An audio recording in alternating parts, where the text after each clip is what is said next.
राज्यामध्ये नाशिक जिल्हा, त्याच्यानंतर नाशिक, धुळे, नंदुरबार, त्याच्यानंतर मुंबई नगर जिल्हा, शिर्डी, कोपरगाव, अंदरसूर, राहुरी, त्याच्यानंतर गंगापूर या भागामध्ये ह्या 3 दिवसामध्ये मात्र तिकडे आणखीन 26, 27, 28च्या दरम्यान मुसळधार पाऊस पडणार आहे.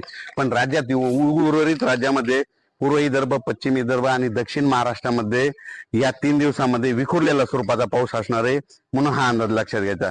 पण राज्यात एकंदरीत परिस्थिती बघायची झाली तर राज्यामध्ये आता 3 दिवस चांगला पाऊस राहणार आहे.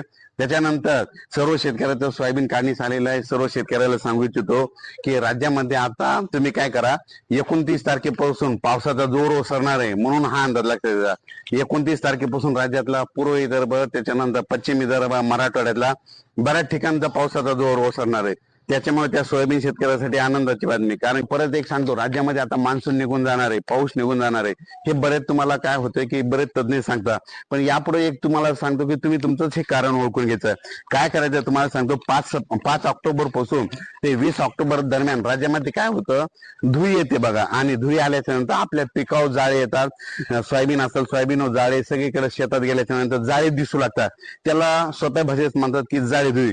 ज्या ज्या दिवशी जाळे धुळी येते त्या दिवशीपासून निसर्ग तुम्हाला संकेत सांगतो की निसर्ग म्हणतो की शेतकऱ्यांनो, आता पाऊस 12 दिवसांना निघून जाणार. हे अंदाज तुम्हाला निसर्ग त्या जाळे धुळीतून देतो.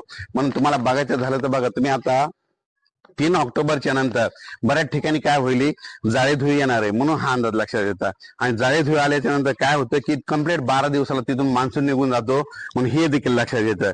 त्याच्यानंतर तुम्हाला सांगतो, हा पाऊस 27 पर्यंत म्हणजे 27 सप्टेंबर पर्यंत मुंबई, पुणे, नाशिक, धुळे, जळगाव, नगर जिल्हा, पश्चिम महाराष्ट्र, कोकणपट्टी, सातारा, सांगली, सोलापूर, नगर, धाराशिव, लातूर, बीड, नांदेड, हिंगोली, जालना, संभाजीनगर, बुलढाणा, अकोला, अमरावती, वाशिम, यवतमाळ या भागात 4 दिवस भाग बदलतच पडणार आहे. म्हणजे सर्वदूर सारखा पडणार नाही, म्हणून हा अंदाज लक्षात घ्यायचा.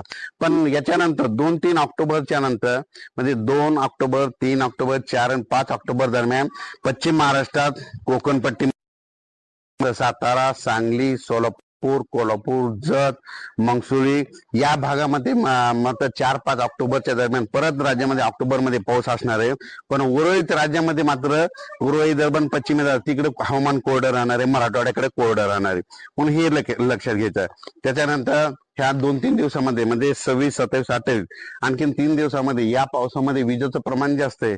माझी सर्व शेतकऱ्याला विनंती की विजा कडकडत असताना तुम्ही झाडाखाली थांबत जाऊ नका. ऑक्टोबरच्या नंतर म्हणजे 2 ऑक्टोबर, 3 ऑक्टोबर, 4 आणि 5 ऑक्टोबर दरम्यान पश्चिम महाराष्ट्रात, कोकणपट्टी, सातारा, सांगली, सोलापूर, कोल्हापूर, जत, मंगसुळी या भागामध्ये मात्र 4-5 ऑक्टोबरच्या दरम्यान परत राज्यामध्ये ऑक्टोबरमध्ये पाऊस असणार आहे.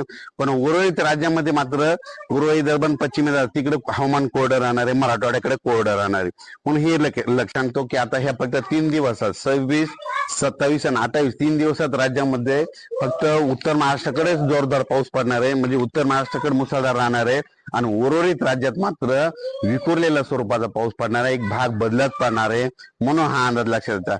आणि परत सर्व